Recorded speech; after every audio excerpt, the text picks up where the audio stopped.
7 সপ্তাহ হলো ডক্টর মোহাম্মদ ইউনূসের অন্তর্বর্তী সরকারের।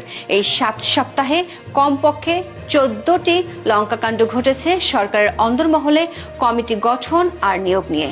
গঠন আর বাতিল, নিয়োগ আর প্রত্যাহারের ঘটনাগুলো একটি আরেকটিকে ছাড়িয়ে যাচ্ছে। কখনো পর্দার আড়ালের কারণ, কখনো বা রাজনৈতিক চাপে সরকারের দিনের সিদ্ধান্ত রাতে, রাতের সিদ্ধান্ত দিনেই পাল্টে যাচ্ছে। এক কথায় বলা যায়, কমিটি খেলা আর নিয়োগ নিয়ে দৃশ্য ও অদৃশ্যমান চাপে বেকায়দায় ডক্টর ইউনূসের অন্তর্বর্তী সরকারের উপদেষ্টা থেকে শুরু করে নিজেদের পছন্দের অনেক লোককে সরিয়ে দিতে হচ্ছে রাতারাতি। চলুন যাওয়া যাক বিশ্লেষণে। নেটিজেন পাড়ায় এখন আলোচনা সমালোচনার ঝড় বইছে পাঠ্যপুস্তক সংশোধনের জন্য গঠিত সমন্বয় কমিটি বাতিলের খবর নিয়ে। কমিটি গঠন কিংবা নিয়োগ নিয়ে সরকারের লেজে গোবরে কাণ্ড ঘটানো শুরুটা হয়েছিল ডক্টর ইউনূসের সরকারের দায়িত্ব নেয়ার 5 দিনের মাথায়। 13 আগস্ট পুঁজিবাজার নিয়ন্ত্রক সংস্থা বিএসইসির চেয়ারম্যান হিসেবে সরকার নিয়োগ দিয়েছিল এম মাসরুর রিয়াজকে। বিএসইসিতে যোগ দেওয়ার জন্য তিনি পলিসি এক্সচেঞ্জ ছাড়ার প্রস্তুতিও নিয়েছিলেন, কিন্তু জনাব রিয়াজের সাথে সালমান এফ রহমানের সখ্যতা নিয়ে প্রশ্ন ওঠে নেট দুনিয়ায়। ভাইরাল হয় দুইজনের ছবি।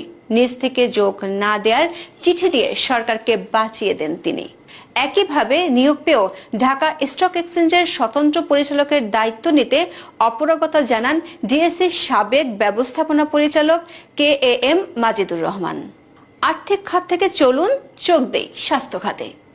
দেশের স্বাস্থ্য ব্যবস্থা সংস্কারের জন্য সরকার গত 3 সেপ্টেম্বর বিশেষজ্ঞদের সমন্বয়ে একটি প্যানেল গঠন করে।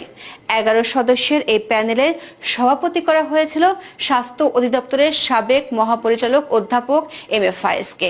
13 সেপ্টেম্বর নিজে স্বাস্থ্য সচিব বরাবর পদত্যাগপত্র পাঠিয়ে দেন তিনি। এবার কারণটা দৃশ্যমান।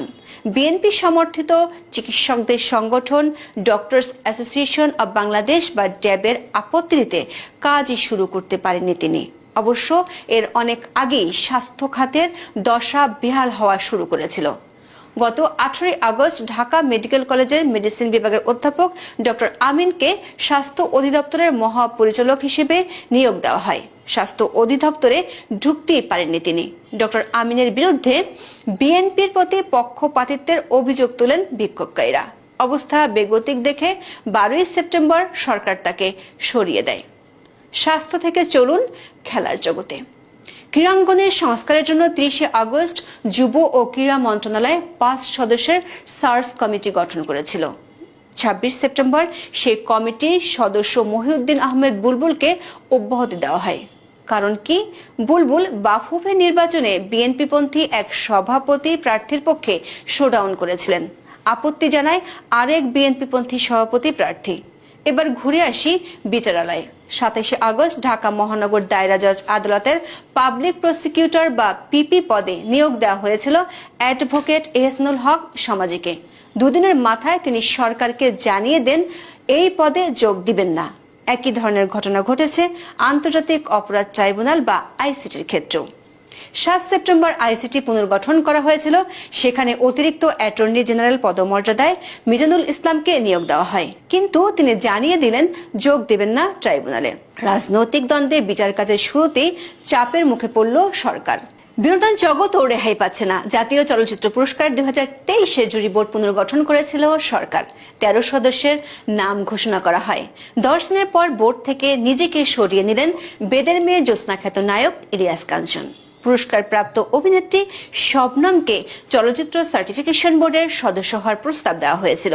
2 দিন সময় নিয়ে সরকারকে স্রেফ না বলে দিয়েছেন।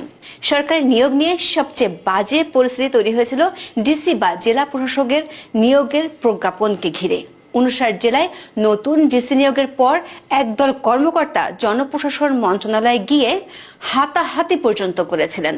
তাতে সরকারের 8 জেলায় ডিসি নিয়োগের আদেশ বাতিল করা হয়। বলা হয়, জনপ্রশাসন মন্ত্রণালয়ের বারান্দা দিয়ে হাঁটলেও প্রশাসন ক্যাডার অফিসাররা হিসেব করে কদম ফেলেন, যেন কোনো ভুল না হয়। সেখানে হাতাহাতি আর ধাক্কাধাক্কি করলেও সরকার নীরব দর্শকের ভূমিকা পালন করেছে। শিক্ষা প্রতিষ্ঠানে নিয়োগ দিয়েও প্রজ্ঞাপন জারি করতে না পারার ঘটনা আছে। নেটিজেন পাড়ায় এই মুহূর্তে আলোচনা সমালোচনার ঝড় বইছে পাঠ্যপুস্তক সংশোধনের জন্য গঠিত সমন্বয় কমিটি বাতিলের খবর নিয়ে। ধর্মভিত্তিক রাজনৈতিক দলগুলোর শাসানিতে 2 সপ্তাহের মধ্যেই সরকার 10 সদস্যের কমিটি বাতিল করে দিল। এমন সিদ্ধান্ত সরকারের বৈষম্যহীন ও ধর্মনিরপেক্ষ মনোভাবকে কাঠগড়ায় দাঁড় করিয়ে দিয়েছে। ধর্মভিত্তিক দলগুলো এ নিয়ে আন্দোলন করেনি, শুধু সামাজিক মাধ্যমে স্ট্যাটাস দিয়েছিল। তাতেই সরকার পিছু হটেছে। এতে স্বাভাবিকভাবে প্রশ্ন উঠেছে, সরকার সংবিধান সংস্কারের কথা বলছে, আবার বৈষম্যহীন সমাজ প্রতিষ্ঠারও কথা বলছে। বৈষম্যহীন সমাজ প্রতিষ্ঠার জন্য ধর্মনিরপেক্ষ রাষ্ট্র প্রতিষ্ঠার বিধান সংবিধানে আনতে গেলে সরকারকে ধর্মভিত্তিক দলগুলোকে কিভাবে মোকাবেলা করবে? অবশ্য সংবিধান সংস্কার কমিটির নিয়োগ নিয়েও এরই মধ্যে লঙ্কা কাণ্ড ঘটে গেছে। 11 সেপ্টেম্বর জাতির উদ্দেশ্যে দেওয়া ভাষণে প্রধান উপদেষ্টা সংবিধান সংস্কার কমিটির প্রধান হিসেবে শাহদ্বীন মালিকের নাম ঘোষণা করেছিলেন। কমিটি কাজ শুরু করার আগে ছাঁটাই করে ডক্টর আলী রিয়াজকে দায়িত্ব দেওয়া হয়েছে। এই সিদ্ধান্ত নিয়ে শাহদ্বীন মালিক বিব্রত হলেও সরকার মুখে কুলুপ এঁটেছে। তারও আগে লঙ্কাকাণ্ড ঘটে গেছে ব্রিগেডিয়ার সাখাওয়াত হোসেনকে ঘিরে। আওয়ামী লীগের পুনর্বাসনের কথা বললে স্বরাষ্ট্র মন্ত্রণালয় থেকে তাকে পাঠিয়ে দেওয়া হয় পাট ও বস্ত্র এবং নৌ পরিবহন মন্ত্রণালয়। এটা পুরাতন খবর। নতুন খবর হলো জাতীয় অর্থনৈতিক পরিষদের নির্বাহী কমিটি বা একনেক সহ 4টি গুরুত্বপূর্ণ কমিটি গঠন করেছে সরকার। এর একটিতেও জায়গা হয়নি ব্রিগেডিয়ার জেনারেল এম সাখাওয়াত হোসেনের।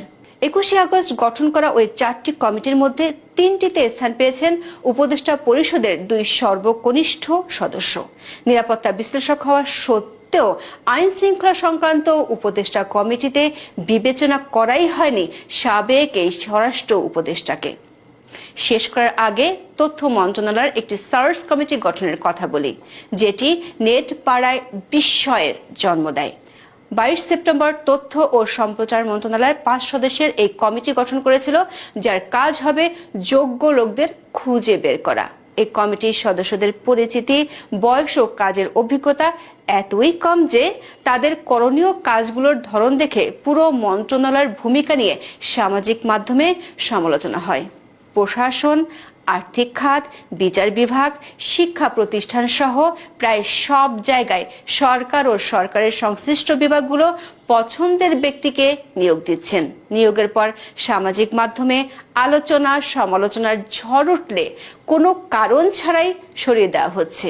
কখনো কারণগুলো দৃশ্যমান হলেও বেশিরভাগ ক্ষেত্রে এসব ঘটনার পেছনে মাস্টার মাইন্ডরা অচেনাই থেকে যাচ্ছে। এভাবে চাপের মুখে ভেঙে পড়লে প্রশাসন কিভাবে চলবে তা প্রশ্ন সাপেক্ষ। এমন হলে যোগ্য লোকেরা দায়িত্বে আসতেই চাইবে না। আজ এ পর্যন্ত। সবাই ভালো থাকুন, সুস্থ থাকুন। দেখা হবে আগামী পর্বে।